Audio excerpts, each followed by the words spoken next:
E aí, galerinha, tudo bom com vocês? Então, hoje nós vamos dar continuidade ao tema que foi abordado na aula passada, onde a gente falou de geometria molecular e polaridade das moléculas, né, nas aulas passadas. Sendo que essa aula de hoje é uma aula que a gente vai trabalhar de uma forma mais específica. Então, vamos especificar, aplicar aí essa parte de, principalmente, polaridade da molécula, tá bom? E essa aplicação vai ser no tema de detergentes e sabões. E vamos também trabalhar alguns exercícios respectivos aí, como isso cai no vestibular, tanto o Enem como o ERJ, tá? Então vamos lá, porque são temas que caem bastante. Detergente, sabão e análise da estrutura do detergente e do sabão cai bastante no vestibular, até por causa do impacto ambiental, tá? Bom, primeiramente, a gente tem que entender por que os detergentes e os sabões, eles têm a capacidade de limpar diversos tipos de sujeira, tá? Essa capacidade de limpeza dos detergentes e dos sabões, ela se dá devido à natureza anfifílica desses dois compostos, natureza anfifílica. E o que é essa natureza anfifílica? Né? Essa natureza anfifílica é a capacidade que tanto o detergente quanto o sabão têm de interagir tanto com substâncias polares quanto com substâncias apolares. Ou seja, detergentes e sabões conseguem interagir tanto com a água, que é uma substância polar, quanto com a gordura, que é uma substância apolar. Isso é um exemplo, né, de cada um, tudo bem? E como é que isso acontece? Como é que eles conseguem interagir tanto com água quanto com gordura, tá? Isso acontece porque a estrutura do detergente e dos sabões, ela é composta por uma cadeia carbônica muito longa, que vai conferir a região apolar da minha estrutura, e ela também é composta por uma extremidade polar, que é uma região, pode ser tanto catiônica, pode ter tanto uma carga positiva, né? Ou pode ser uma região aniônica, vai depender aí do tipo de composto que a gente está trabalhando. Ou seja, a natureza anfifílica do meu detergente e do meu sabão, ou seja, a capacidade de interagir tanto com compostos polares quanto com compostos apolares, acontece devido à estrutura do meu composto, que tem uma parte polar, certo? E uma parte apolar. A parte polar é a parte da minha cadeia carbônica que é longa. Então, uma cadeia carbônica longa confere uma apolaridade para a minha estrutura. A parte polar se dá devido à existência de ânions. Então, eu tenho ali ânions e cátions ali na minha estrutura que vão conferir a polaridade daquela extremidade ali da estrutura do meu composto, tá bom? Então, a região polar da minha estrutura, ela vai interagir com quem? Com sujeiras polares, né? Lembra? Semelhante dissolve semelhante. Então, a parte polar da minha estrutura só pode interagir com sujeiras polares, com compostos polares. Ou seja, um composto polar é a água, né? Então, pode se ligar aí à água, né? E aí a gente chama essa capacidade de se ligar à água, né, de capacidade hidrofílica. Fílica quer dizer que gosta, né? Tem uma afinidade. E hidro é água, né? Então, afinidade com água.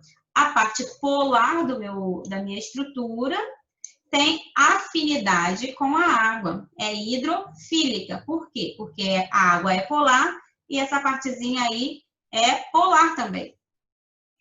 Beleza. E a parte apolar aqui da minha estrutura, ela é hidrofóbica. Hidrofóbica. Fóbico tem medo, né? Não gosta muito, não tem muita afinidade. Com quem? Com a água. Hidrofóbica, não gosta muito de água, não tem afinidade com água, tá? Lógico, por quê? Um composto, né, polar, que é a água, não vai gostar da parte apolar da minha estrutura. Lembra? Semelhante dissolve semelhante. Polar não é semelhante a apolar, tá? Uma coisa que é apolar não vai gostar de uma coisa polar, tudo bem? Só que a parte apolar, a parte hidrofóbica da minha estrutura também pode ser chamada de lipofílica. Por que lipofílica? Lipo vem de gordura, óleos e gorduras, e fílico vem de afinidade. Ou seja, a minha parte apolar tem afinidade com gorduras e óleos. Tem, por quê? Porque gorduras e óleos também são apolares, certo?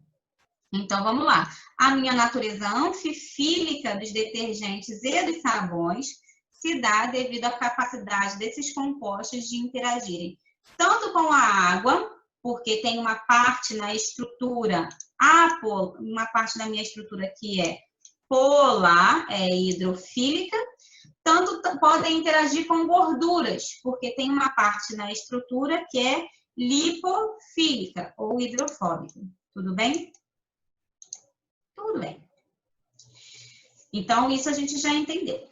E aí, como é que eles vão agir, né? Tanto os detergentes quanto os sabões, né? O sabão. Aqui a gente está falando de sabão em barra, tá?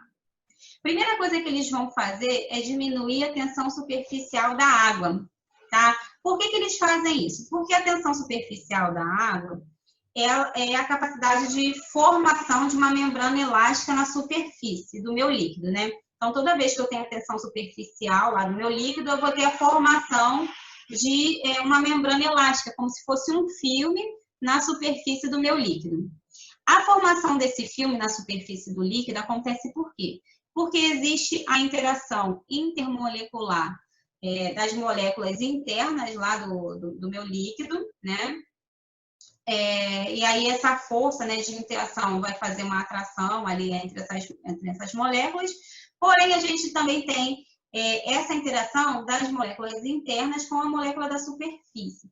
E aí a gente vai ter essas moléculas internas puxando um pouco as moléculas da superfície para baixo, formando aí esse filme. A gente vai ver no próximo slide melhor como é que isso funciona, tá? Então, a tensão superficial tem a formação desse filme, essa membrana elástica na superfície do meu líquido, certo?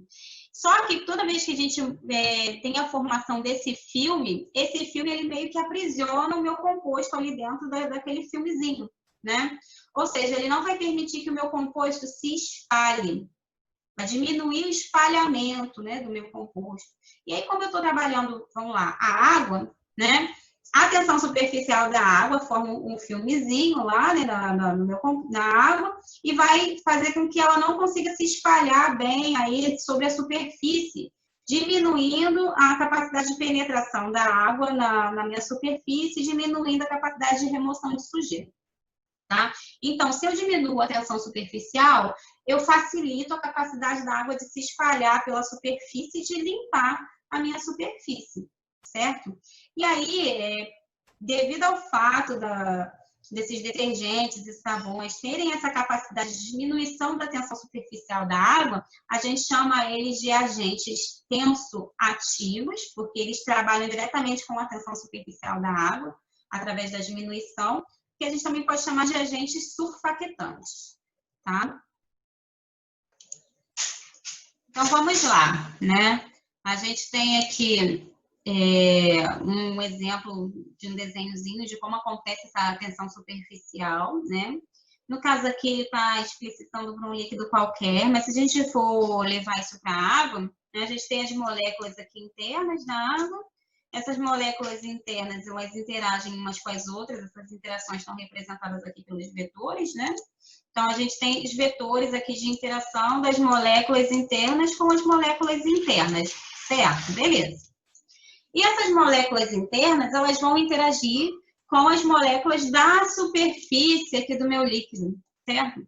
Só que essas moléculas da superfície do líquido, elas não têm nenhuma outra molécula aqui de líquido em cima delas para elas interagirem. Então, o que vai acontecer? Só vai ter essas forças aqui de baixo de interação intermolecular aqui, que a gente vai ter uma resultante de interação aqui apontando para baixo. Uma vetor aqui, uma resultante de vetor aqui apontando para baixo. Certo? Então, essa resultante aqui de vetor apontando para baixo é que vai produzir aí a tensão superficial da água, que vai ter a formação desse filme, dessa membrana elástica aí nessa minha superfície, tá? E essas interações para a água, a gente sabe que essas interações intermoleculares são as ligações de hidrogênio, que são as interações importantes aí que ocorrem na água, tá? E como é que a gente consegue visualizar esse filme formado devido à tensão superficial? A gente consegue visualizar o filme formado devido à tensão superficial. Tanto aqui, ó, nas gotas de orvalho, né? O formato aqui, ó, das gotas. As gotas se formam porque a gente tem um filme que aprisiona a água aí dentro desse filmezinho, né? E o formato aí da gota é esférico devido à simetria da minha forma, né? Digamos assim. Como a esfera é a forma mais simétrica que tem, garante com que todas as forças, qualquer ponto aí da minha esfera que eu observar, vai ter a mesma intensidade de força, né? Então, por isso que a gente sempre vai ter a produção de esferas. Que nem, por exemplo, se você vai soprar uma bolha de sabão, você pode até pegar aquele soprador da bolha de sabão quadrado, mas o formato da sua bolha sempre vai ser uma esfera, sempre vai ser redondo, tá? Sempre. Não importa o formato que você pega ali do seu soprador, vai ser sempre redondo. Por quê? Por causa dessa tensão superficial, tá bom? A formação desse filme. E aí as ligações de hidrogênio, no caso da água, é ligação de hidrogênio. Se fosse outro líquido, poderia ser, por exemplo, de polo. Aí vai depender do líquido que você está trabalhando, né? A gente pode observar aí ó, a formação do filme, né? Devido à tensão superficial. Aqui, quando a gente observa a nadadora. Esse momento aqui é o momento iminente, onde a nadadora está quase saindo de dentro da piscina. Então, a gente consegue observar aí a película da água sendo formada, né, devido à tensão superficial sobre a cabeça da nadadora, bem bonito, né? A gente tem aqui também um exemplo, quando se joga um objeto na água, então a gente tem aqui ó, a curvatura do filme sendo observada até um momento iminente, até quase romper essa membrana, né, esse filme. E essa tensão superficial da água, ela vai formar esse filme, né? E esse filme é o que garante que alguns insetos consigam andar sobre a água. Por quê? Porque o peso do inseto não é o suficiente para romper essa membrana, né? Então, eles conseguem andar sobre aí a água, devido à formação desse filme. A gente consegue ver também aqui a curvatura desse filme, né? Aqui nas patinhas do inseto. É bem bonitinho, é bem legal, né? Beleza. Bom, então, a primeira característica do meu agente surfactante, do meu sabão, do meu detergente, é de diminuir a tensão superficial da água, ou seja, diminuir a capacidade de formação daquela película na superfície, aumentando a capacidade dela se espalhar pela minha superfície e limpar melhor aí todo o meu recipiente que eu quero limpar, certo? Beleza, é a primeira característica. A segunda característica do meu detergente, do meu sabão, no caso aqui específico, sabão em barra, é a capacidade de formar micelas. E o que são micelas? Micelas são glóbulos de sujeira, tá? Então, a gente vai ter aí as moléculas do meu detergente, do meu sabão, se organizando em torno da minha sujeira, em torno da minha gordura, de forma com que eu forme esses glóbulos, essas micelas, tá? E como é que vai ocorrer essa organização? Essa organização se faz assim.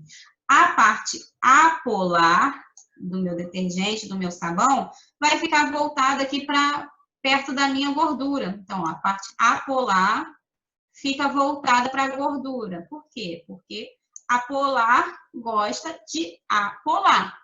Então, a parte lipofílica, a parte que gosta de gordura, aponta para a gordura, né? E a parte polar, ou seja, a parte hidrofílica, aponta para a água, para a região polar. É como se eu tivesse aqui água aqui, ó, no meio, né? Então, a minha parte polar, que são as bolinhas, né? Apontam aqui para a água, que é polar também, tá bom? Então, a formação de micela, ela acontece dessa forma. A gente vai ter o aprisionamento da sujeira. Se eu estiver trabalhando aqui a gordura, né? O aprisionamento da gordura dentro dessa micela. Esse aprisionamento da gordura ocorre como?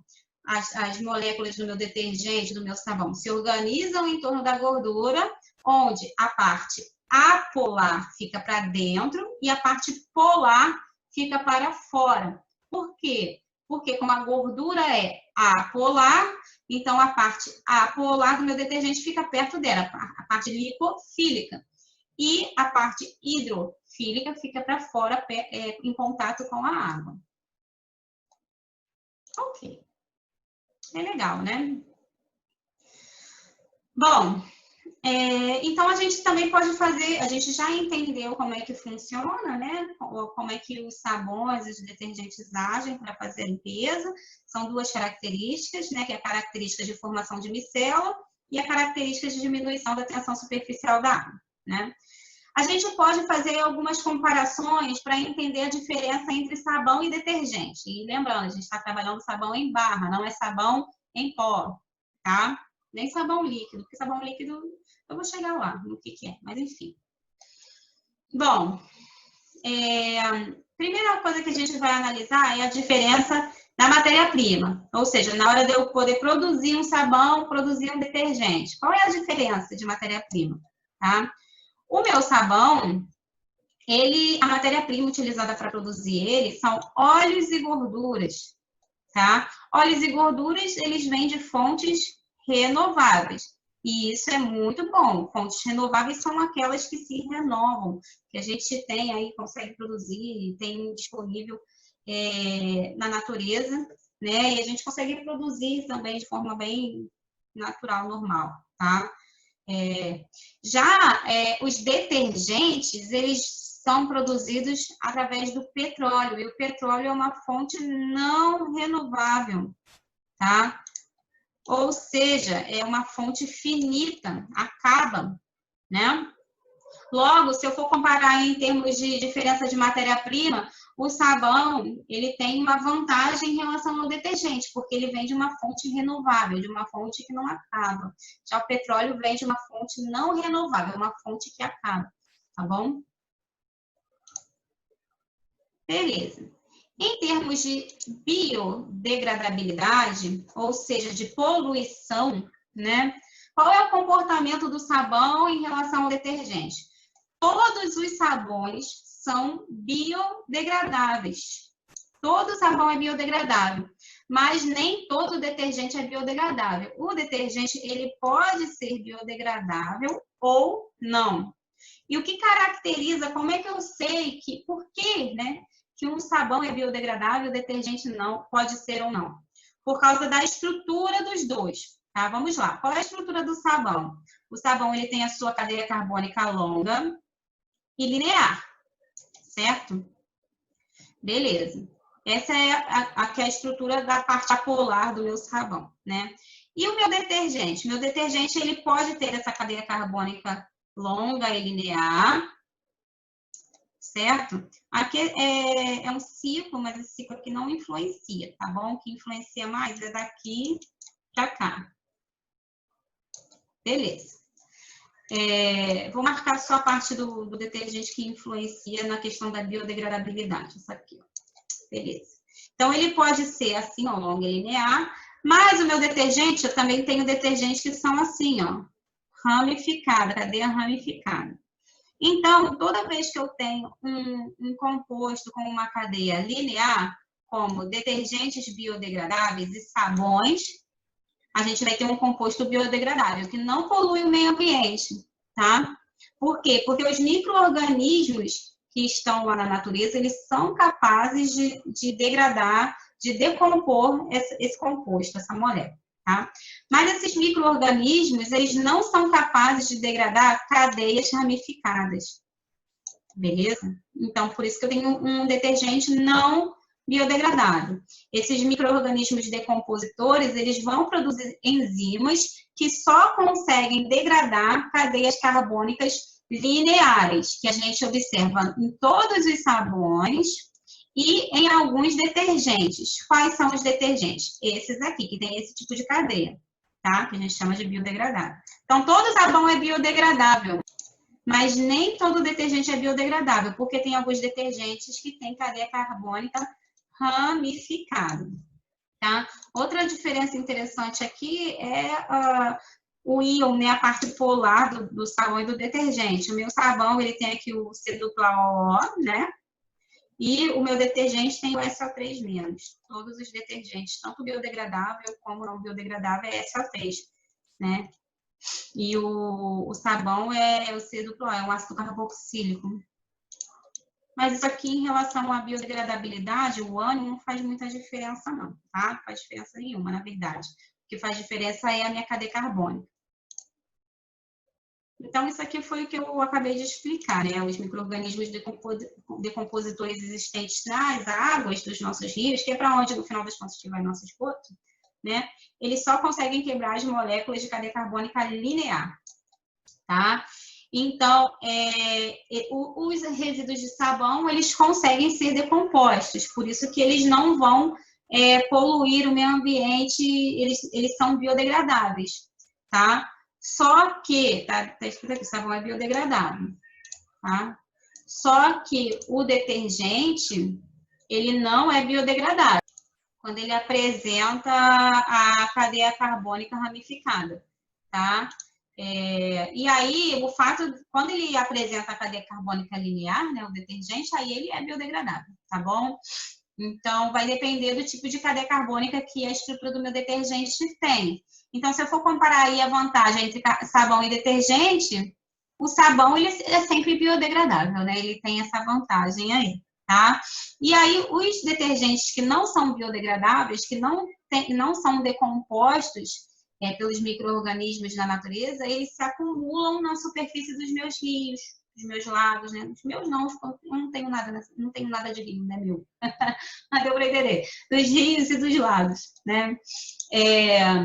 E aí a gente consegue observar aqui, ó, nessa figura, que foi até o que aconteceu, um dos problemas que teve aí no começo do ano, lá no Rio, né, nas águas da SEDAI, um dos problemas depois do problema da geosmina, que descobriram que não era geosmina, foi também começou a aparecer espuma na água, e essa espuma é devido à presença de detergente que não é biodegradável, tá, na água. Então, ele se acumula aí na superfície da água no rio.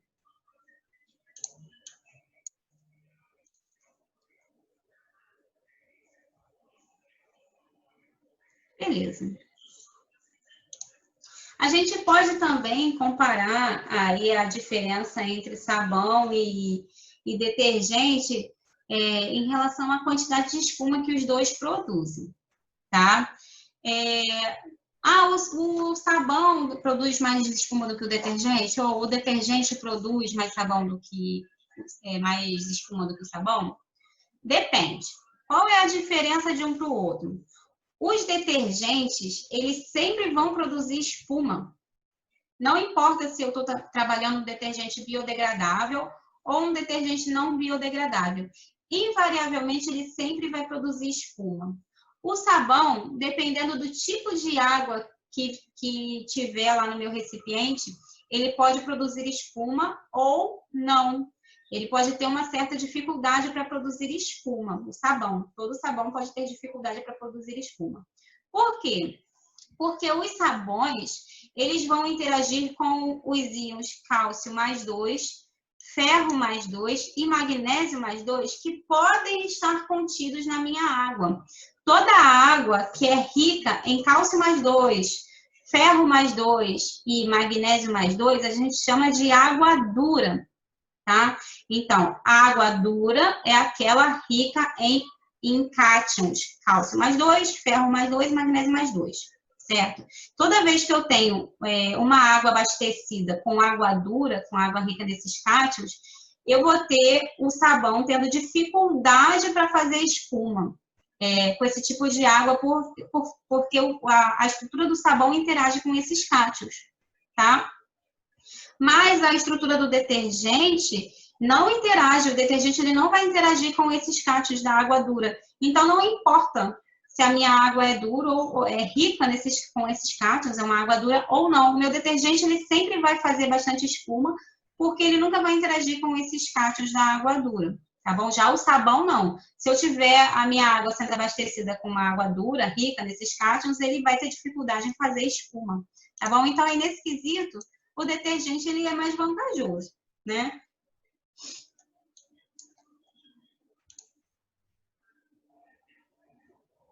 E o sabão em pó, né? A gente falou de detergentes e de sabão em barra, né?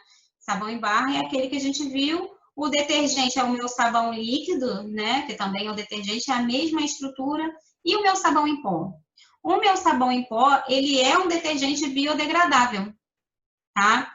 O meu sabão em pó é um detergente biodegradável. Tanto que, quando a gente vê lá no rótulo do nosso sabão em pó, não vem escrito sabão em pó, vem escrito lava-louças, né?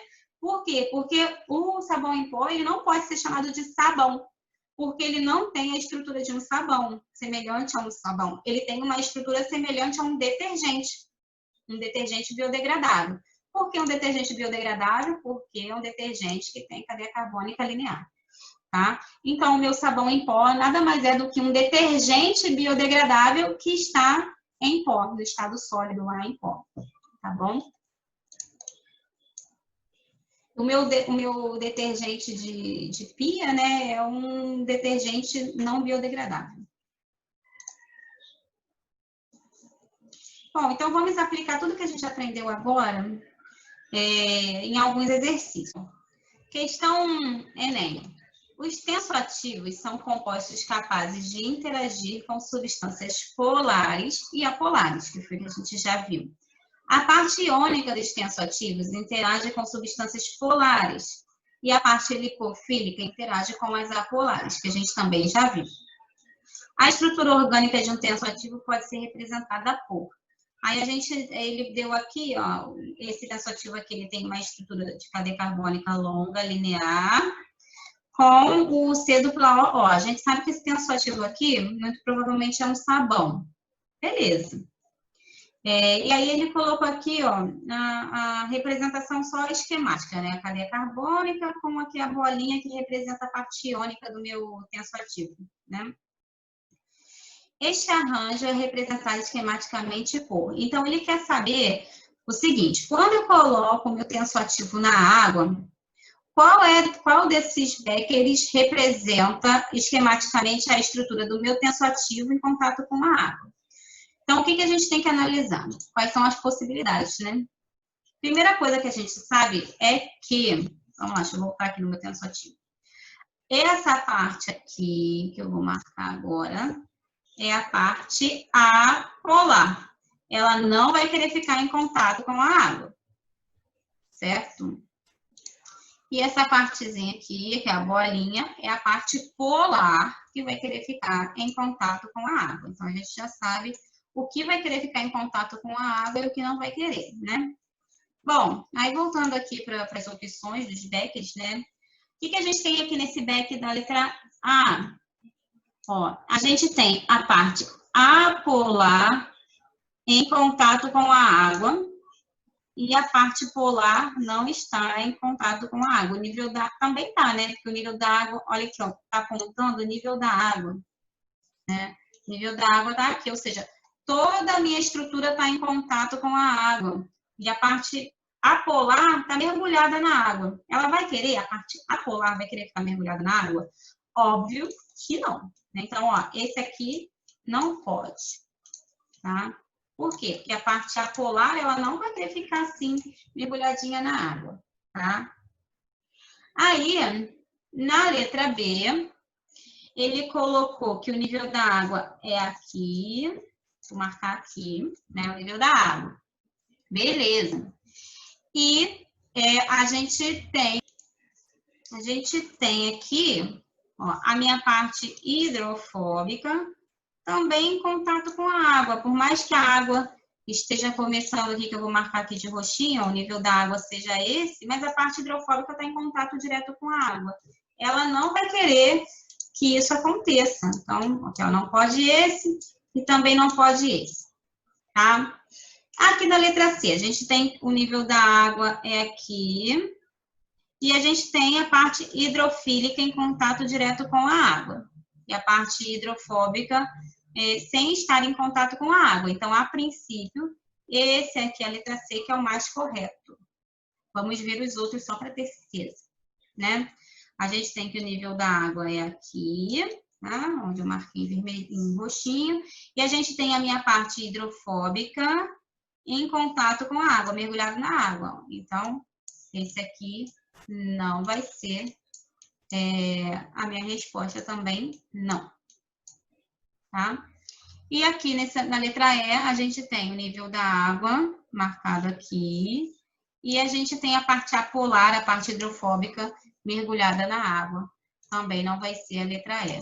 Logo, a resposta é a letra C. Por quê? Porque a letra C é a única alternativa onde a gente tem a parte hidrofóbica sem contato com a água e a parte hidrofílica em contato com a água, tá? Que é o que acontece na real.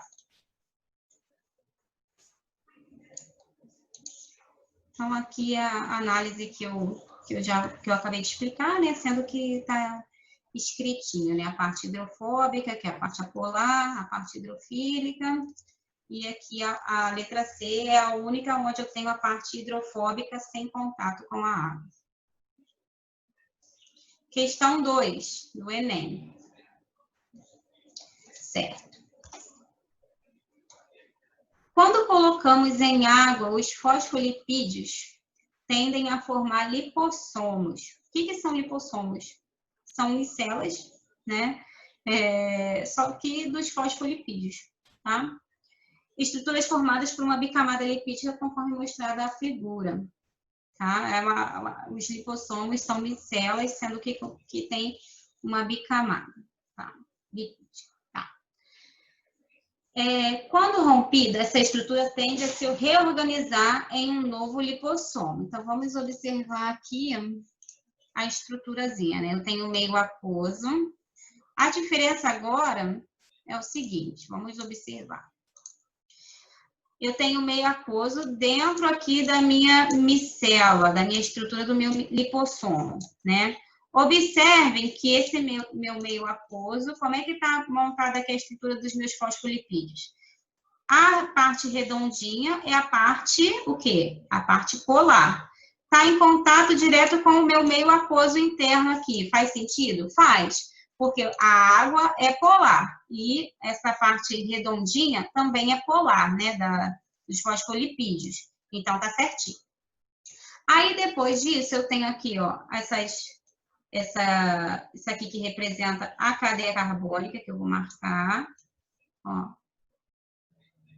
Nossa, tá muito maravilhoso. Então. Essa partezinha aqui, ó, representa a minha cadeia carbônica, certo? Beleza. E ela não está em contato com o meu meio aquoso, ela está apontando para fora. Faz sentido? Faz todo sentido, né? Ela é a parte apolar, ela não vai querer ficar em contato com a água, é a parte lipofílica, né? E aí, quando a minha segunda estrutura de fosfolipídios for organizada, como é que ela vai se organizar, né? A minha segunda camada de fosfolipídios. Vai ficar a parte lipofílica, a parte apolar dos fosfolipídios em contato com a outra parte apolar. Ui, cadê aqui? E aí a parte polar voltada aqui para fora. E eu tenho novamente o meio aquoso aqui do lado de fora, né? Então faz todo o sentido, né? Eu tenho água polar, aí vem a parte redondinha do fosfolipídio polar também, então polar com polar. Logo, a parte apolar ficou apontada para dentro, né? Aí, a segunda camada, eu tenho a parte apolar apontando para fora que está localizada aqui junto com a outra parte apolar da segunda camada, e a parte polar apontando para dentro, onde eu tenho meio aquoso. Ok. Esse arranjo característico se deve ao fato de os fosfolipídios apresentarem uma natureza. Qual a natureza dos fosfolipídios? Uma natureza polar, ou seja, serem inteiramente solúveis em água. Os fosfolipídios não são inteiramente solúveis em água, senão eles não teriam uma parte apolar, certo? Uma parte que não interagiria com a água, tá? Letra A, então, não. Apolar, ou seja, na letra B, né? Apolar, ou seja, não serem solúveis em solução aquosa. A gente sabe que os fosfolipídios têm uma estrutura semelhante à de um surfactante, ou seja, ele tem uma parte que é polar e uma parte que é apolar. Então, a letra A e a letra B não pode ser, tá bom? Anfotérica, ou seja, podem comportar-se como ácidos e bases. Não tem nada a ver uma coisa com a outra. Ele não falou isso em momento nenhum na face da vida dele. Então, não tem nada a ver uma coisa com a outra, tá? A capacidade anfótera de interagir tanto como ácido como base tem nada a ver com essa capacidade dos surfactantes e dos fosfolipídios, tá bom? Não tem nada a ver uma coisa com a outra. Letra D, insaturada, natureza insaturada, ou seja, possuírem duplas ligações em sua estrutura, não tem nada a ver uma coisa com a outra também, tá? Ó, lembra? Os fosfolipídios, eles vão ter uma característica, o quê?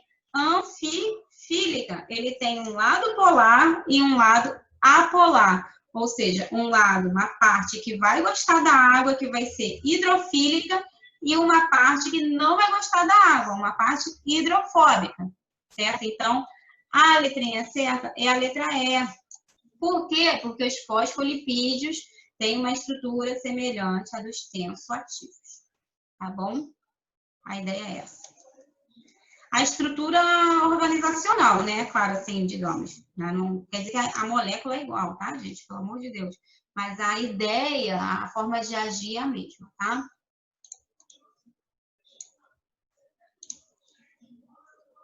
E aqui tá só a explicaçãozinha, né?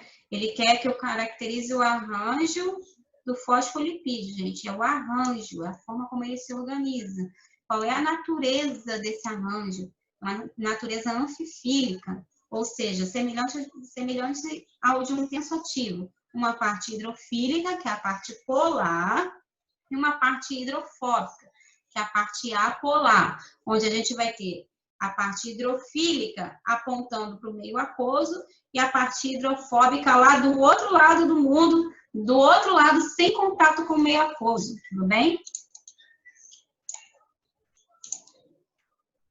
E é isso, por hoje é isso, gente. Espero que vocês tenham gostado, tenham entendido. Tema muito importante, muito recorrente no vestibular, tá bom? Até a próxima aula.